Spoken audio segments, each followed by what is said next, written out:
of Revenue Bill, National Assembly Bill number 10 of 2025, laid on the table of the House on Wednesday, 18th June 2025, and approves the mediated version of the Division of Revenue Bill, National Assembly Bill number 10 of 2025. Yes, Majority Leader. Honorable Speaker, I rise to support this mediated version of the Division of Revenue Bill. Honorable Speaker, 415 billion is not the only money going to counties, because that's just the shareable revenue that counties are getting. There is additional county allocations, a further 55 billion shillings. So when we speak about the money going to our counties this coming financial year, should be that 415 plus the 55, which is a whopping 470 billion shillings. 5 billion shillings above the 465 that our good senators had sought in the Council of Governors. And over and above that, we have close to another 10 billion shillings, about 9.6 billion, through the Equalization Fund that is going again to counties. Honorable Speaker, last evening I listened to the contribution by Honorable Mwalimu Moroto. And, you know, he usually gets very agitated in the evening, I think on account of age.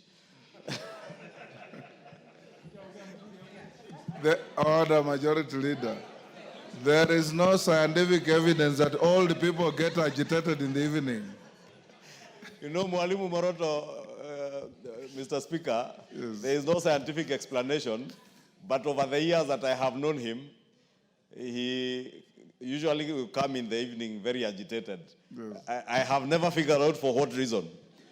But his agitation notwithstanding, Honorable Speaker, he was very passionate about Equalization Fund money and pleading that this money should have been implemented through constituencies, whether through a model like NGCDF or whichever other model, because most of that money, and I could identify with what Honorable Moroto was saying, because I have been to his county, and they are lagging behind like many other counties. And this fund was meant to uplift those counties that were lagging behind others. But unfortunately, with devolution, the more money that goes to a county, I think the more corruption there is in that county, and the more backward that county continues to be. I don't know why, Honorable Speaker. Because if you look at the counties that benefit with the highest amounts, corruption is also very rampant, and I don't want to name any particular county, Honorable Speaker. And also, Honorable Speaker, the status in which those counties were at the advent of devolution, most of them are still in the same state. So you have to ask yourself, where is all this money going to, Honorable Speaker? When I listened to the Vice Chair of the Budget and Appropriations Committee speak and allude to some counties, like his county in Trans Nzoia, I couldn't help but imagine these are the same governors who, when they are accused of corruption and EACC summons them to appear before them or they are arrested, they mobilize goons to even ban EACC and police cars on account of being asked to be accountable of the money. I'm saying this, Honorable Speaker, because these accounting officers in county governments, our governors, must be accountable of this money that is being appropriated to counties, Honorable Speaker. It is true, Honorable Speaker, that many Kenyans are still suffering without medication in their county hospitals. At a time, hundreds of billions are being devolved every year to our county governments, Honorable Speaker.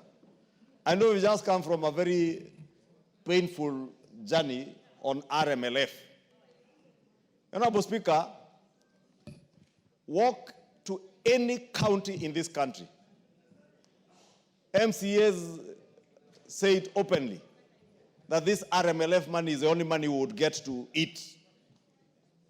Therefore, when we say here that when governors get RMLF money, Honorable Speaker, and I know we are about to do legislation around the issues that the court made a decision on, we must be emphatic and give conditions that will ensure RMLF money goes specifically to doing roads and not just doing maram roads.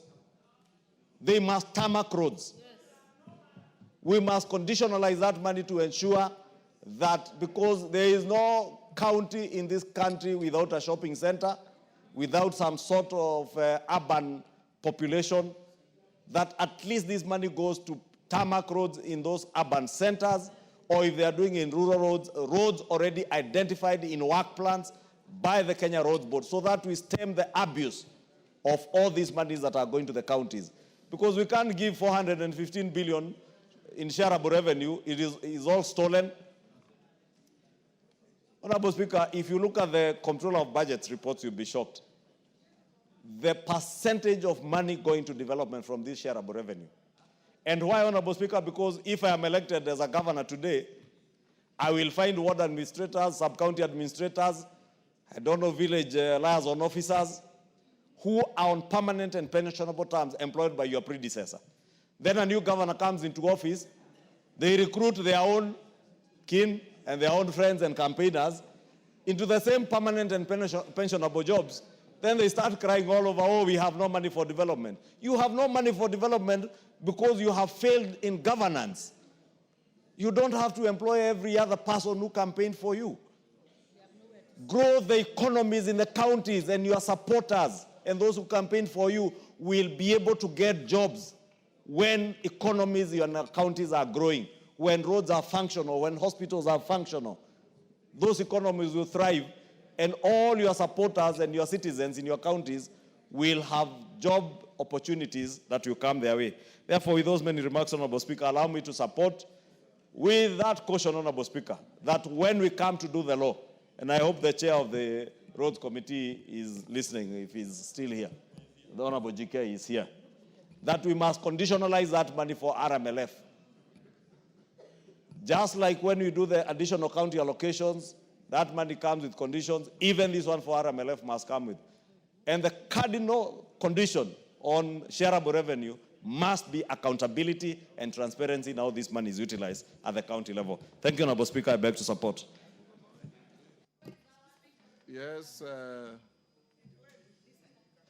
Farah, I'll give you just the question. Speaker, while I also want to put my voice in supporting this mediated version of the Revenue Division of Revenue Bill, National Assembly Bill number 10 of 2025, I also want to add my voice into the rampant corruption that is so prevalent in our country right now. You wonder what is happening to the law and order in the country here. We have equalization fund, which was supposed to be used to help the counties that were left behind from the colonial days, who are marginalized systematically. That equalization fund right now, the county governments want to lay their hands on that. And before we could even go far, in one constituency, the governor has the audacity to call the councillor, the MCAs, and tell them, you people have been disturbing me, you want to put a motion of impeachment on me, you can take that one for your ward. 23 million, 20 million, 15, literally parceling it out and telling them that is where you're going to make money. The idea is that these MCAs would go there. I don't know if they're going to accept it. A few of them have called me and they were disgusted by it. And just create some things like a small pans out there out of nowhere without proper bill of quantities there, and they take the money. Whereas I had indicated myself before that we need that money to put in an infrastructure, help the entire rural area of my constituency get the national grid. And by the way, REREC has got the materials. All they need to do is for the labor itself. That place would have lit up the entire constituency. But when you put that in the hands of governors, then what happens? Only labor and transport is what was supposed, that money, 200 million can lit up my entire constituency, help with labor and transport, and that's it. Because the materials are there with REREC. But when you allow the county, I don't know why even the executive is scared of the county governments. Why are they allowed to do the kind of corruption they're doing, which is rampant, which is unbridled? Unbridled, literally. It's a runaway, amok, berserk. I think that's where, somebody told me the other day, old age and death comes through the legs. When you get older, you begin losing the strength of your own feet themselves, and basically the muscles don't work. Why is this country's atrophy starting from the county governments and from governors that are crooked, that have treated the entire resources as personal property? And we have an executive here. And this message goes straight to the executive and all the agencies that are supposed to work with that, who are supposed to make sure that they do the needful in the maintenance of law and order and protect the national resources for the benefits of Kenyans. For the benefits of Kenyans.